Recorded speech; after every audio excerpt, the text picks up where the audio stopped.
Brothers and sisters, this is the third segment on our program today. As a reminder, I'm your brother Essa Bokarr, and we are on this analysis regarding the proximity of the Gambia to CASAMANCE through FONI and the role that the small West African country can play to transform a volatile area into a stable area where production can be guaranteed, and it can also be transformed into an industrialized area. Well, before we ended the last segment, we said this. Now,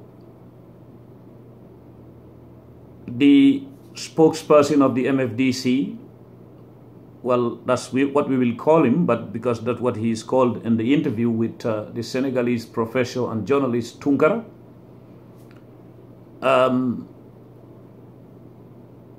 Abdou Nkiling Jatta said that following the death of their leader Abe Jamakun Senghor 9 years ago, they are yet to have a replacement. Such signals shouldn't be left to go. This is where one needs to underpin the key areas and study them. What one may ask here is this: why is Jatta hesitating to call Salif Sadio their leader? Well, doesn't that appear dicey for all of us outsiders in quotes who over the years have been calling Sadio the movement's leader? I remember when I interviewed Nkrumah Sane on the phone in Paris, France, about 3 years ago. It was aired on Hello Gambia Radio, and we still have the audios in our archives. It was about 3 hours. A thought-provoking interview, and it definitely exposed a lot about how MFDC came into existence and other aspects that are or should remain of interest to people who want to find a lasting solution in CASAMANCE, and then remove it as a threat between Senegal and the Gambia. Now, during my interview with Nkrumah Sane, I remember he was speaking almost the same way Jatta is speaking in this video as far as matters related to MFDC's leadership. I'll try to dig into the archives, and then we may play it on Hello Gambia Radio again and then distribute it via WhatsApp for people to access that information. Therefore, hindsight, or if you so wish, hypothesis, can accompany thought process here for obvious reasons. Thus, one can say that Sane could be seen as the movement's father figure, but some in the military wing, to be more precise, of the MFDC may prefer Salif Sadio. And interestingly also, alongside, Atut Bajat does also have armed followers in the bush. Well, you had Abdou Nkiling Jatta. He didn't mince his words. He said he's the spokesperson, and he was in the bush, and he's still fighting for an independent CASAMANCE. That man remains on an unshakable position and made himself clear. Now,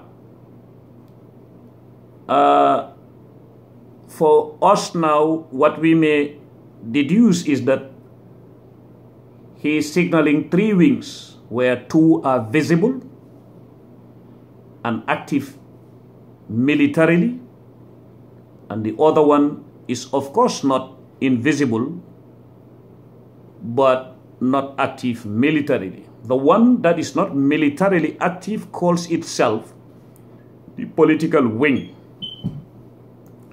It is composed of politically talented orators, whether one likes it or not, that's the truth, who rehearse before granting interviews. Sometimes it's not about subjectively analyzing things. When you analyze, you have to be objective. You have to give respect where it is deserved.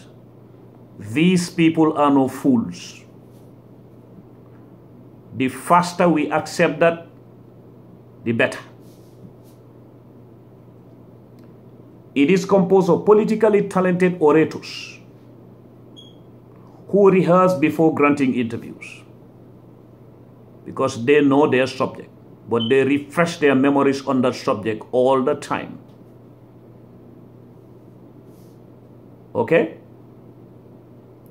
Now, by looking at Abdou Nkiling Jatta on that video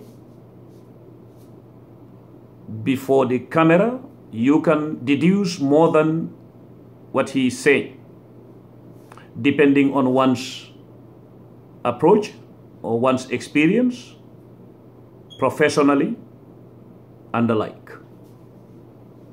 Sometimes you may not even need training. It is common sense. Okay? Now, check one thing. Abdou Nkiling Jatta before the camera was steady, composed, and ready to challenge the interlocutor. He calls himself a spokesperson of the MFDC rebel movement and at the same time a popular musician. Indeed, that speaks volumes, doesn't it? Remember the Kabakil dance group? I used to talk about it here, right? In Kanilai during the time of JAMMEH. Okay? It was during their nocturnal dances under the JAMMEH era that many evil plans were hatched by JAMMEH himself and Salif Sadio combined. JAMMEH thought he was using them, right? Ask yourself who won after 22 years down the line. Superficially, people may think that JAMMEH won, that he didn't. Now ask yourself, could President Senghor win MFDC? No. Could President Abdou Diouf win MFDC? No. Could President Abdoulaye Wade win MFDC? No. Has the current president in Senegal won everything? Not yet. Now wait for the next audio visual.